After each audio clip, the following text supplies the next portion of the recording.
Okay. Hi, everyone. Okay, so this is the new time slot for the weekly meeting, and I know that weekly might be a little too much for going forward with the rest of the things we want to achieve. But at least for now, I think it's good. So I think it's a good cadence of going over things. Okay, I saw your comment. So this is the new time slot. I hope everybody can make it. We try to find something convenient and a little bit earlier for us in Israel. So that's that. Second thing, I wanted to go over and try to complete the review on Pulse PR, and of course, if you have any topics to raise, feel free to raise them. Even in the beginning, we can spend just a few minutes, or maybe postpone to the end. And other topics we can cover can be. I mean, I don't know if we will have time, so let's see. Okay. So I'm going to share my screen again. We'll start from that. If we need to change to Paul, we'll do that in a second. So I submitted a few more comments based on the changes that you've made on the recent from the recent review comments, right? So most of them are, I think, were small. There are a couple that were more meaningful. So let's see what is left, maybe. So right here is, yeah, so I saw that change of the uncommitted change. That was it was made nicely. I just commented that you probably want to make sure it's not being set to the database as uncommitted false, because we typically didn't want to include that in the actual document that goes to the database, but leave it sort of omitted, right? Just because it's not an interesting state, basically. So that's one. Another thing I wanted to discuss with you maybe shortly is the semaphore here. So we talked about it, and suddenly I forgot. I mean, it seems like we forgot that what we wanted to do was to check the semaphore before, right? Do we have that like being done before that? When we submit. Well, what do you mean? What do you mean? Check this. So check the value. I mean, check if the semaphore has enough, bytes sort of to acquire from it, right? To take from it, and if not, the behavior. So what currently happens when we submit here is that we unconditionally submit the job to be queued. Even if the semaphore will queue it, it will get queued and executed, and therefore everything about it, the memory and the actual execution will be unconditional, right? Okay. And at least the premise, I'm not really sure if it will require some tweaking, but at least what we tried to achieve was that if we filled up too much of the memory, we have two options: either to cause some operations to wait for it, but since we don't have any other spare memory here, what are we actually making things wait here? So we are essentially not limiting memory usage by unconditionally submitting these. So the point was that what we can do if we have a semaphore to limit the amount of memory we submitted to cache is that we check the semaphore before we submit. And if the semaphore does not have enough room to acquire that count, right, that the amount of bytes we want to add, at this point we want to skip, not even submit this function. Okay. So basically, that's just an if check, right? Condition check is not like a wait and then a log. Right. Right. Okay. So I think we discussed it originally, but we somehow lost the condition piece about it, right? And we talked about submitting it, but we did not talk about the condition enough. So we forgot to code that in this, or even provide the proper name. So it should be like submit if available or something like that, right? But would that be, just try to understand how it works. My understanding, if there's enough room, right, the surround underscore count will basically will schedule or will make the call or will proceed right away, right? Is there still a queuing inside? That's true. That it will. So it will decrease the count, of course, right? So it will decrease the value of the semaphore and will continue. That's correct.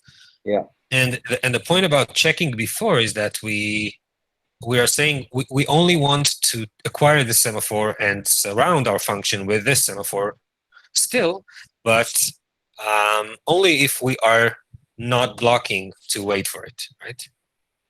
Or the other alternative would be we can limit how much we block to wait for it. But we talked about it. I think the first way we should think about it would be we allocate how much memory we can actually keep buffers for the cache, and that's our maneuver area. That's as much as we can keep in flight. Okay. So would you like this conditional check be part of this submit function of the calling function, the calling places? Yeah. So I think we would want it part of the submit, and maybe even rename submit to be something like submit if available, or submit non-blocking or something like that, right?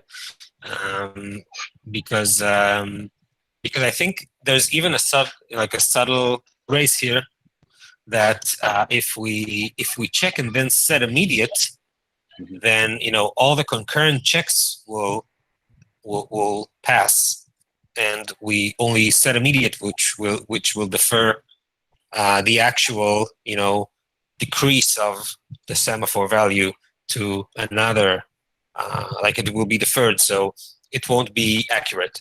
The proper implementation would probably be that we acquire really non-blocking here, and then we just make sure to release back, right, in the background after running the function. So maybe even this implementation would require us to break down surround count a little bit here and not just use it as is.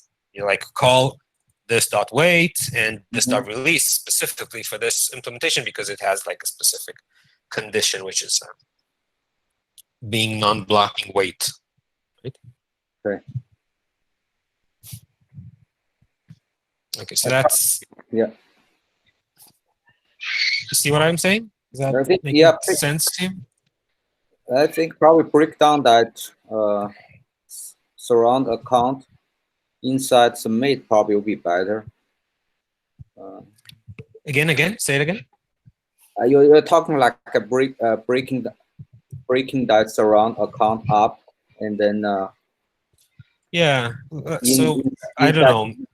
Maybe it will be easier to write like this. Say if this wait non-blocking of count, or maybe like this.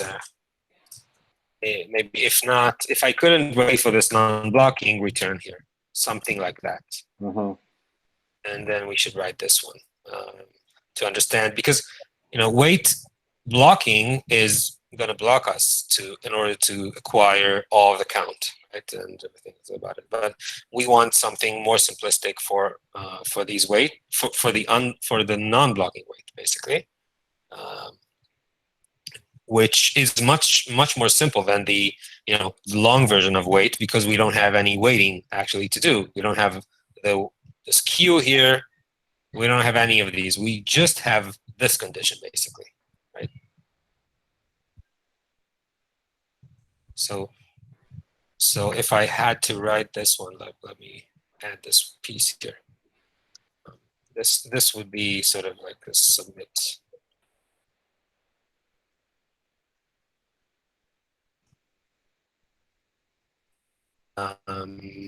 So this will be submit blocking.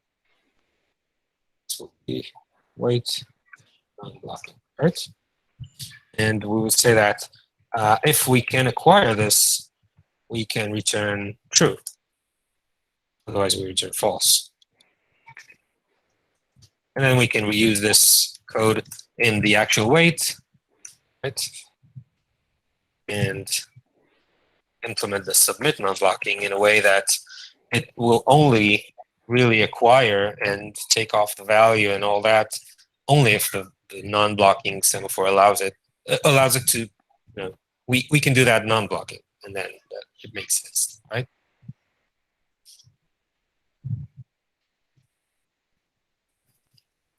Okay. Yeah, I'll take a look at that. Okay, so I'll add this code anyway here for the comment. Okay, so that's the semaphore one. Let me see. Okay.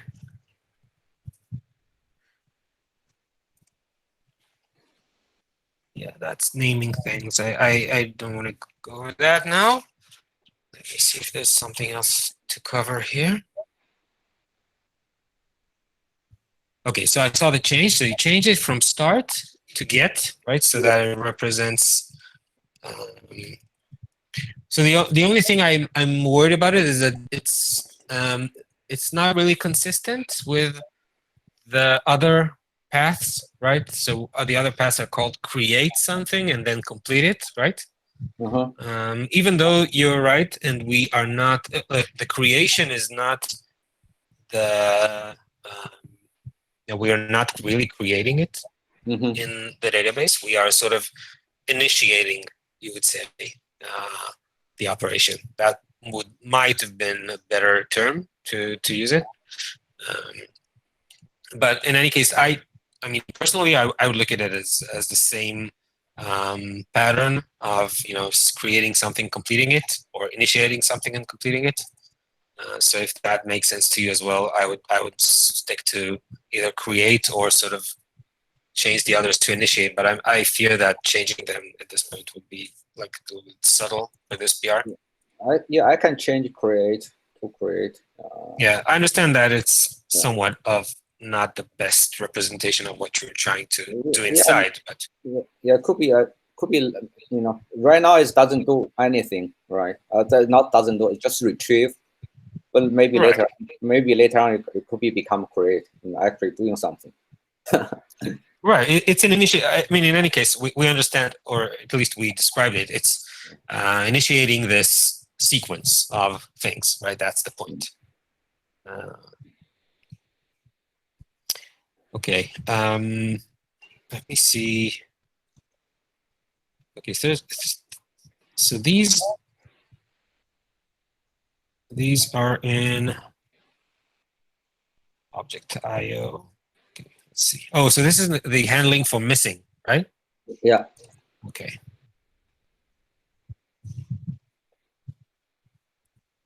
So this is the getter for, right? And this, like in the previous case, when we were, you see, so reader pending push here. In this case, we would, are we at the end of the read here? So we're getting buffers already, and we are pushing them right. And saying if you have the data from these buffers, okay. So you're saying read object now returns data versus If data is not set, right, is a null, then that means that chunk yeah, that's missing. is missing. I see. Okay. And then you still need the range because you need to understand the range that was missing, right? That's the point here. I see. Okay. Okay, so going over that, I think it will be easier to that I do in a second, but let's continue. So this is more of a sort of offset logic. I would rather review later. Let's see. So in this case, we await the function here. Okay, so the one thing we probably, let me think about it. So we might want to submit these in concurrency. So I'm not really sure. I mean, it really depends on how much concurrency we really expect from. I mean, how many buffers can we expect to return from this call? Mm-hmm. And if we typically, if this is relatively low, like 1 or 2, maybe it's not really meaningful because it will be concurrent with other things anyway. But if it's something more, like if we end up having more buffers, maybe this makes sense, but because we can actually go and fetch them in concurrency here. It just depends on users reading pattern. Mm-hmm. But when we do it, right, we generally create a large part, even though it doesn't have to be one block. So that's going to reduce the number of parts actually stored. So it's not like just one block size. It's can be a multiple of block size. Right, and even like the range here can be a long range versus. Yeah. So I agree, but the point is this: let's imagine that we do have more of a sparse object. I mean, if we don't, we don't, right? That's clear. Right. If we do, the question is, do we prefer here to submit these in concurrency, which means we just do wrap this up in a promise all, like wait for all these promises and then push them to pending buffers or something. Yeah, then that one you have to summarize how many missing first, right? So basically then do a promise. What do you mean? Why do I have to summarize that first? Oh no. So sorry. You can just ignore my. Yeah. No, I can map them. But you know what? I see something. What happens here? So if we push, so where's that boundary? So we push to the reader just one buffer from that pending. Maybe we checked it before. I forgot if we have the pending already being. Yeah, right. So we do that anyway from here. Okay, that's okay. Right. Okay. So I don't think it's critical just to we can. So one way of just considering it at this point would be just to highlight that we did not take we did not take a concurrent implementation here, but we might want to do that. Right? Sure. Yeah.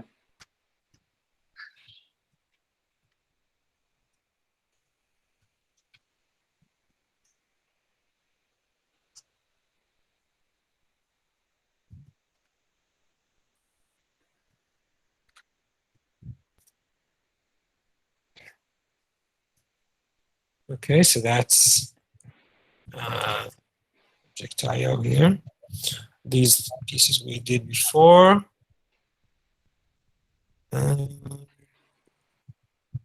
Okay, so now the one thing I kept for later, I'm gonna skip these tests for now. And this one I saw you added a function, the dedupe ranges. I'm not sure if I saw where you used it. Was that an object file? It's in the object server.js. Object server, okay. Is in the procedure of a complete object part upload. Okay.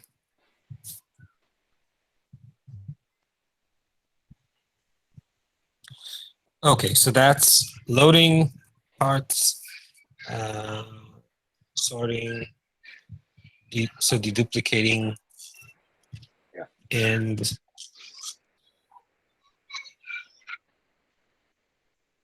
update only the object. Yeah, only the object. So it's Right. I removed the updates of the parts. Yeah. Yeah. Okay, so I got it now. Okay, so now this is the completion of put to the cache, right? And then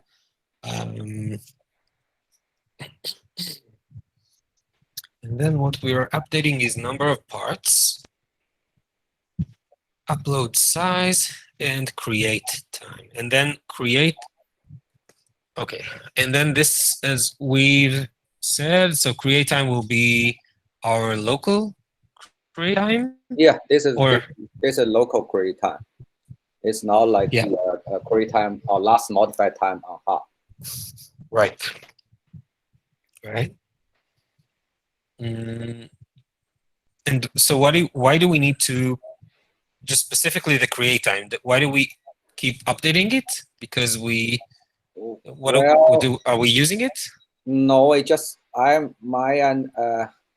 thought it would be just debugging or diagnostic purpose. You know, see when we update it.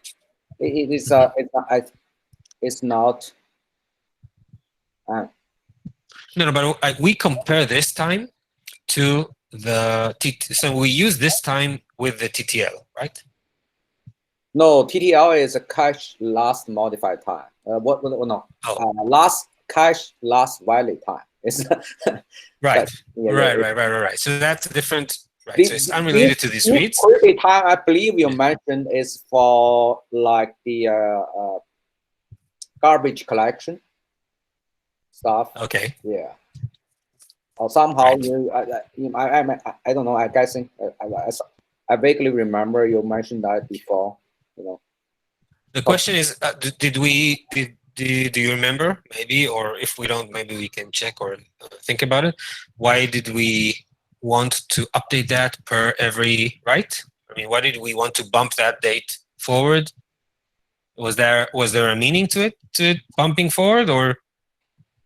I don't know, and that's why I recall. But you know, if it's not used for for clean up the data, that's we don't have to update this one. Yeah. So I don't remember why. I mean, we needed the time in this case. We did use the validation time. Did we also need the last write? I mean, there is, well, for objects, we do have a last, do we have a last update time? I think we do have something. Let's take a look. Let's see when we, well, it's their create time, but I think, so we do have our last read or something like that. That's a bucket. No, that's the object, right? Stats. Yeah, it's not the same for us. It's not related. Okay. Okay. So this is essentially the time of the last write of a cache bucket, of the cache object.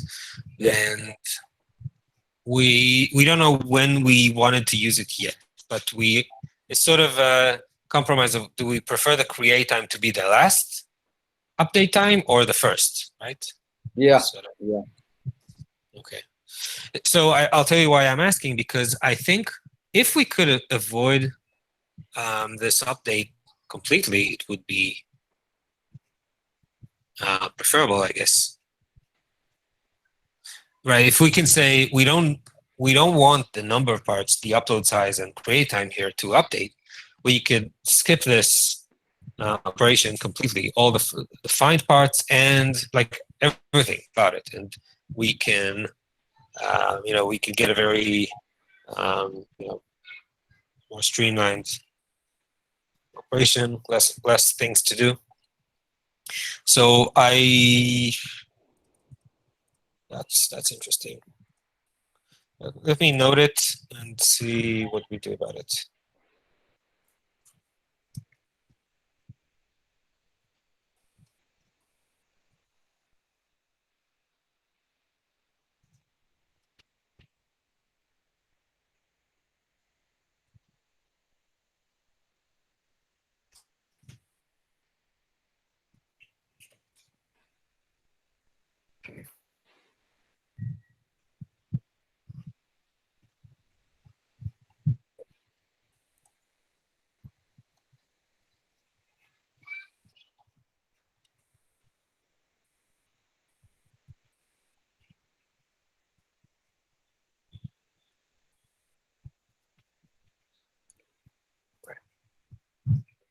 Yeah, another thing I remember, yeah. So when in the code we check upload size to determine use that to determine whether we can do a range rate or entire rate. So that's one of the reason I update that in the object update type in object MD. If we don't do that, that means we have to summarize in the guide mapping to figure out just during runtime. Yeah. So you're saying that the check of the upload size or something like that. Yeah. So number of parts also used. Probably if you have that, it will be helpful as well to determine whether it is sparse or not sparse sometimes. But mainly this is the existing number of parts, right? Yeah. But So, the just a heuristic. oh, I see. So you're saying if I'm not yet over. Yeah. So but number of parts is heuristic. It can be changed, right? Because all these concurrency stuff, you don't know how many clients are changing. But what I understand. It's not about being on the very accurate measure, but it is the point. Like we said last time, also with a space check, right? The point is that eventually we will at least stop, banging our head against the wall. That's the intention of these checks, right? So that if something is creating a useless caching pattern, we just want to. So we're not saying we're going to identify it right when it happens if we can't, but at least we can eventually detect it and stop, making this affect us. Yeah. But again, I mean, the conditions for the single object, like the existing properties. So I see now that upload size is above 0. Okay. Because in the non-range rate, right? Normal object upload size always 0 after after completion of I guess multi-part upload. Right? So but upload underscore size is basically just transient property, right? Okay. But for the multi-part and for the range rate case, upload size it has a different purpose. It serves the purpose of trying to trying to tell how much data we cache. Yeah. The one question I always had was if the single object should have limits, right? The last, like the numparts threshold here, right? We had the same sort of question before with the having some maximum object sort of static maximum size, but then we changed that to be based on the free space, right? So that we that sort of represented the actual limit and not something like that. And on the parts, right? So I'm wondering what is the limitation about, right? Is it about limiting large objects? Is it about limiting very sparse? Where are we sort of trying to put a limit here?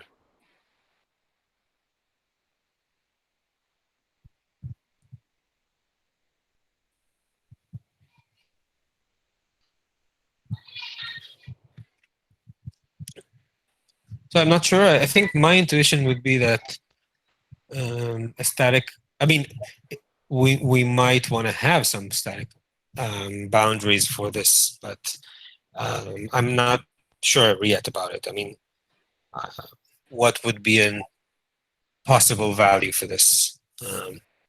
Yeah.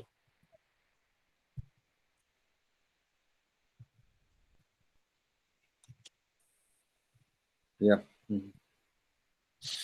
So maybe this is still an option for us to get rid of updates to these, like maintaining these numbers. So we could always maintain them if it's just for eventual sort of decision making.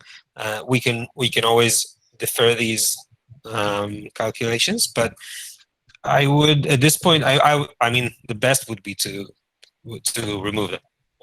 Okay. So we'll see if we can remove this.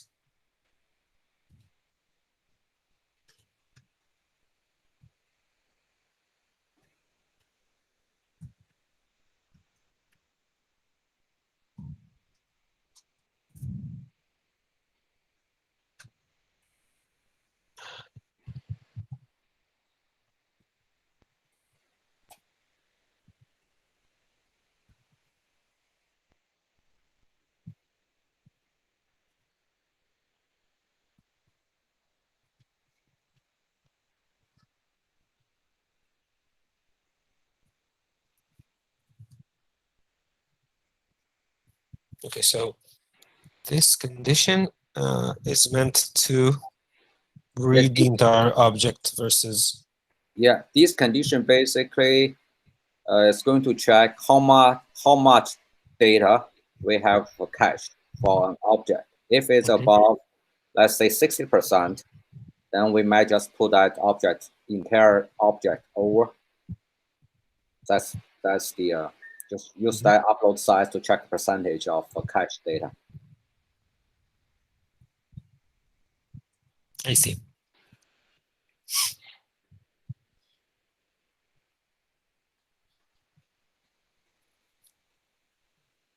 And if we, okay, so let's see what we're.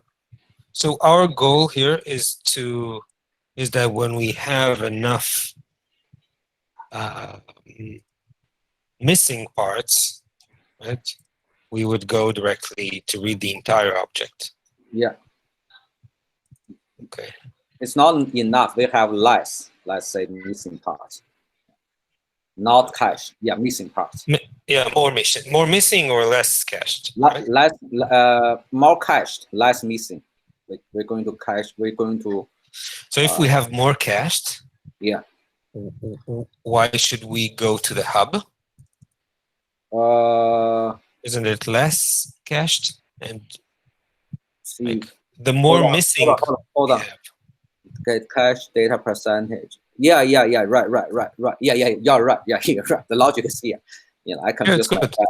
I confuse myself. No, it's the opposite one, but it's the more missing we have. I mean, if we cross some threshold of how much missing, Yeah. we say, okay, so it's not really useful perhaps to go and read just missing pieces. Yeah. We want to read the entire. So Yeah. you have a bunch of conditions here. You have, let's see the conditions so we understand them. There's the size of the object, right? Yeah. And that's the entire size. So if it's a small, relatively small file, we're saying that, right?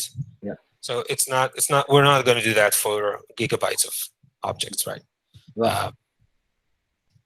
Okay, and then we're saying if the missing percentage is high enough, right? Yeah.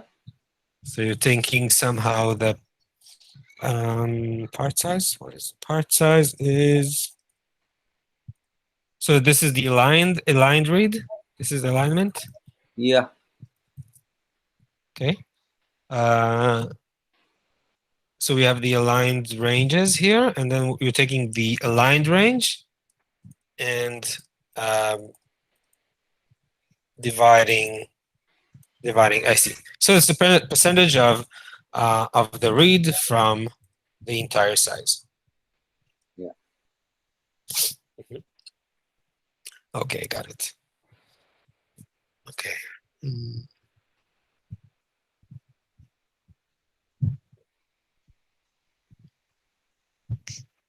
And what is the max? Max object cache object size is just the free size of the bucket. Oh, okay. So it's not okay. I thought it was a different condition. Yeah, you just save it into the parameters.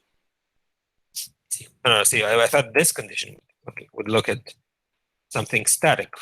I assume this was the case, but it's not. You're saying. So this is the. I see the max. It's not about the object size. It's the maximum cache free space, basically. Yeah. Maybe I should rename that. Yeah.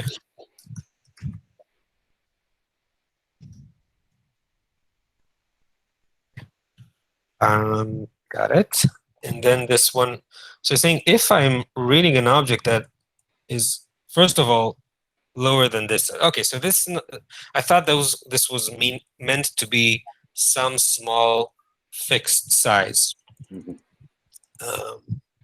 And I see that actually this is the size that you're using as a boundary for that. Yeah. So if it's less than 4 megabytes, that's here. Yeah, that depends on the parameters, default block size. Right. But the block size is the 4 megabyte, right? For now. So far, when I do testing, I set it to 64 kilobytes. Yeah.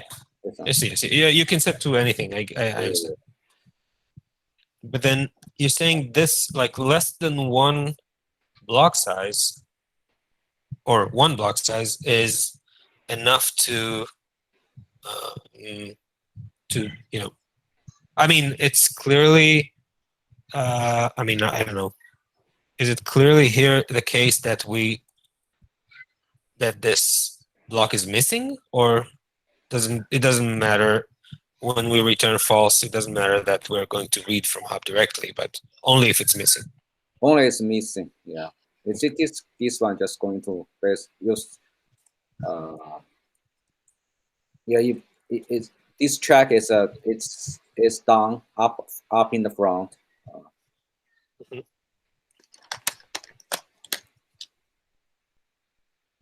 So let me track this one. Okay, so right here.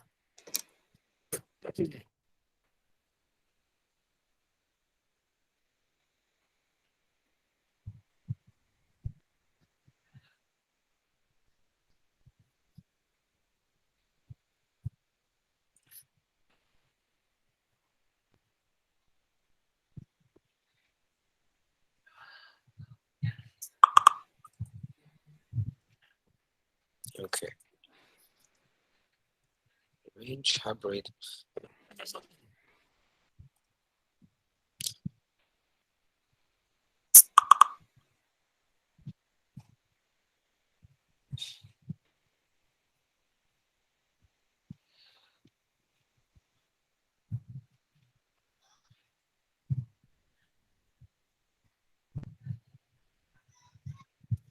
Okay, so let me-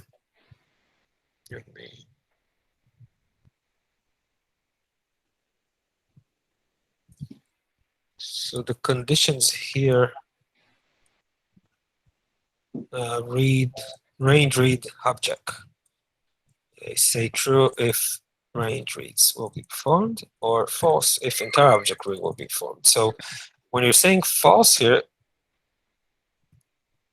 maybe I'm missing. Oh, so it's not the same one. Oh, it is. It's just the next one. Okay, so when we return false here, doesn't it mean that it's a small object, but it might be, if it's not missing, are we going to now go to hub in this case? It's not. If it's not going to missing, no, we're not going to have. Okay, so let's try to just track this path maybe. So we have a small object, right? So we were checking that, we get false here. Yeah. And then That's so you. you're saying this will be. So if you already cached, you're going to should read from cache. It's a false. That's true, right? So that condition is. Yeah, but it's so you're saying this is true because it's cached in some way, and then if this was true, it's not true. So yeah. So that one is condition. Just create a right, the stream. Create an initial object MD. Oh, right. Okay, got it.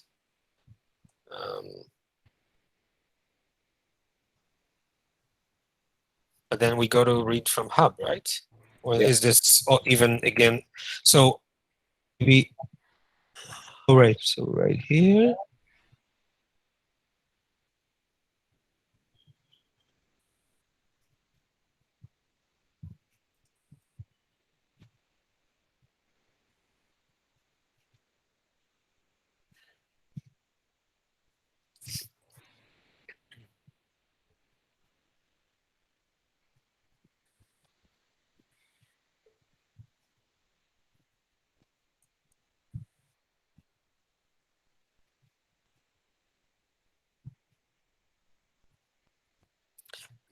So this would go to read from hub in any case, right? Yeah, this function read from hub and upload to cache. So maybe let's try to clarify one path that maybe I'm seeing as a problematic. Let's see. So if I have a small object, right, less than the block size, then if I read that correctly, this will be false. Do you want to check that? Let's see. I think it should be false. I mean, small object that be a false. Yeah. Oh, maybe wait, but it differs if the actual, first of all, if we actually found it or not, first of all. So if we did find it, and well, not this path, but so this path. So we just go there and we return false. Okay, that's good. We return false, and then if we shouldn't read from, so we should read from cache. So we go here. We continue. I mean. Yeah. Okay. And then if we don't have a range, read. Okay.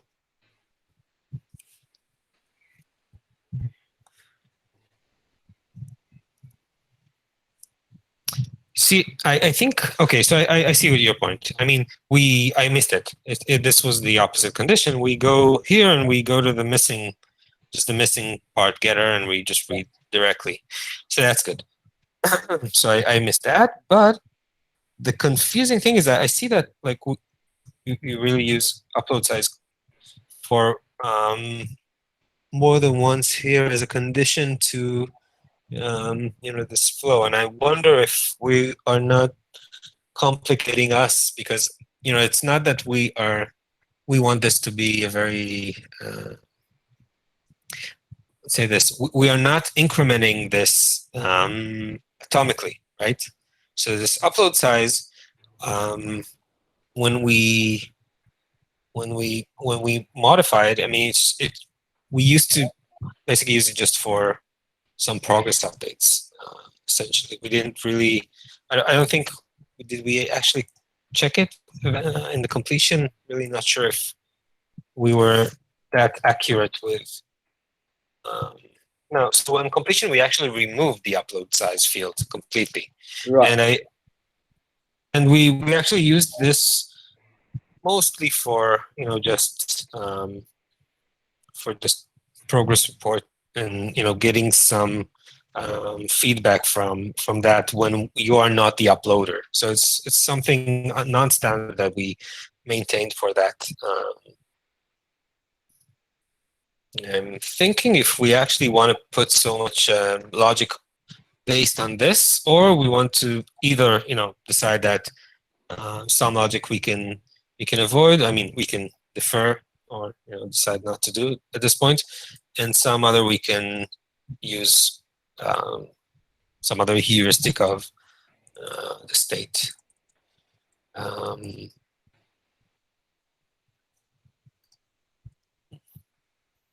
There's 3 of these checks here. Right, so this one is trying to say if we didn't really complete caching it, if it's not completely cached. Right, that's the check for that. Yeah. So basically, that's if it's not completely cached, it's not going to be a range read hop. Just going to that function going to eventually perform entire, object. Are you sure we want to do this? This is That's going to be. Let me see what scenarios are that. Without that, it also works. One caveat is you're going to have, you have object have it's not say it's has all the data as all the part as cached as a result of a range read. Okay, not like the normal upload, which is that whatever that path gave you for normal entire object upload, whatever that path gave you, the storage pattern, it will be I guess will be different. This one is if without that, you can have an object which is entire data is cached by range read. That's all I'm saying. yeah, but you still have this is if not range read, right? Yeah, this is not range read, but that's the case like before. When you have before some range reads, yeah, but it doesn't have to be. So my point is this. Maybe okay, I see what you're saying now. Yeah. So you're saying this case represents something that was partially cached, right? It's not completely cached, so it's either range reads or and now I'm adding other cases, or we dropped some buffers, right? We didn't actually wrote them because we were overloaded for some reason, and we preferred not to keep that pending. So that's another case we might have that. So I would prefer not to make this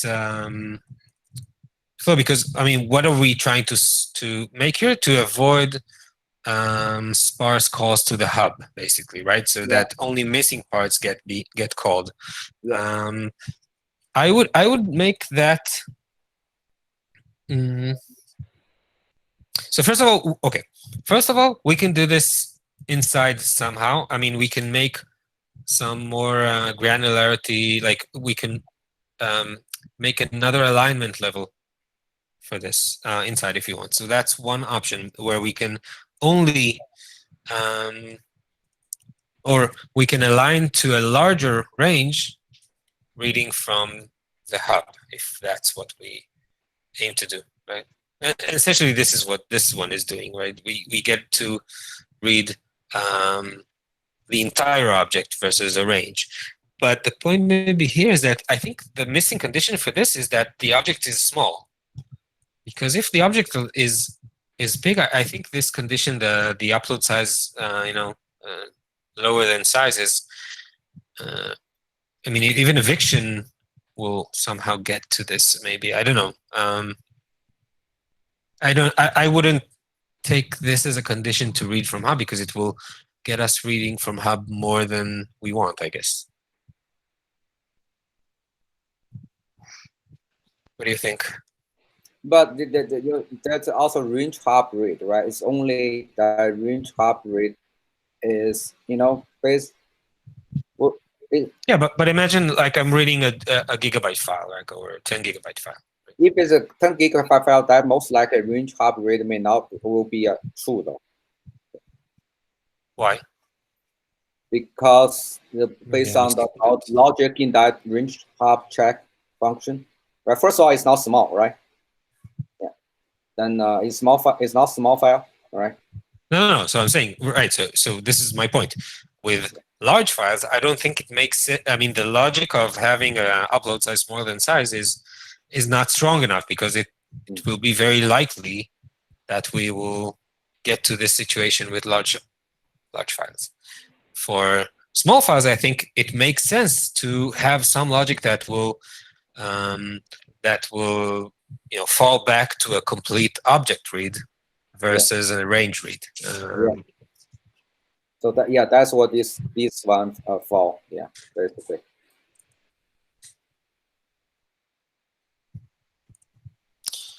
Right. So I think I would prefer not to have this upload size condition here, and either have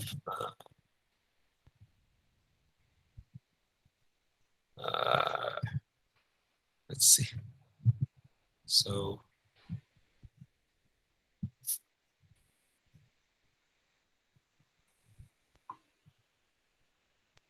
maybe just a condition about the object size will do. Will that work? I mean, if it's not, if we don't have to read from hub, but still the object is very small, doesn't really work. I mean, it still feels like this. I mean, what do you do here? So you cache it in this, but it might be that it was already cached, right? So it might be. Yeah, it's basically is the it's an object partially cached. Yeah. Partially cached. Oops. Okay, so my take is that I would remove this and fall back to the part reading. I think because I mean, for small objects, it's based on like if the part is missing or not, right? It might be a single part, 2 parts, 3 parts, and we can align further and say, okay, we want at least 2 or 3 consecutive 4 megabyte blocks being missing before we issue a range read from the hub, right? We don't want to issue a range read from the hub for 1 missing 4 megabyte, maybe. That might be sort of a condition. Or we can say, let's coalesce, let's take all of the missing parts in a 64 megabyte range, and if there's more than one, if there's 2, 3, 4, we can make a larger range around them, make a single read request, right? That would be somewhat of a logic that would invoke missing part getter with a larger range. But in this case, you're saying let's go to the complete object read, and I would say maybe for a cached object, something that was cached before and we didn't get to the top flow, then maybe it's not much of a difference. Or we can try to think of a condition that highlights it better based on what are we trying to do? Yeah, one of the reason like you don't prefer, right? update size in our object MD, right? So in other, if you really want to turn a partial object into an entire object, that means we still can get upload size from the get mapping, right? You know, just do a runtime guide. Right. This is why I'm saying, so after, when we get into this flow of reading the parts, the existing parts, and understanding which missing parts are there, we have the actual chance to think, okay, so how much do we actually want to go and read from Hub? Maybe there it's even relevant to put a, you know, to get the entire object versus not just a range, even if we cross or get close enough to the object size, like the entire object. But I think here it makes the heuristic a little bit, I mean, it complicates us because we need to maintain this first. And otherwise, we also, this heuristic is a little bit of a, you know, inaccurate because it's not really representing just missing things. Well, does it represent always missing? Yeah, it represents missing, but not necessarily small objects. So if the object is very large, it is very, you know, we're going to end up with a lot of large objects which are partially cached. So we will, every read which is range read from them might suddenly end up as a very, like a complete object read. That's I think it's extreme. That's all. Okay, so let me note this. I don't think I have much more code that I didn't see in this PR. There was one other topic, but I'm gonna have to drop now. But there's another topic I wanted to go over, which is the bucket info. So I'll write it after the meeting, but I'm gonna have to stop now because we ended our time and we have other meetings. What could you also give the final your final thought on the last one?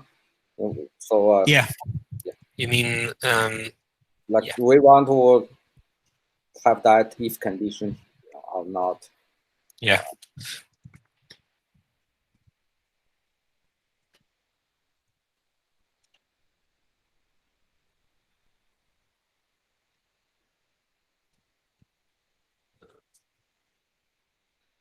Yes.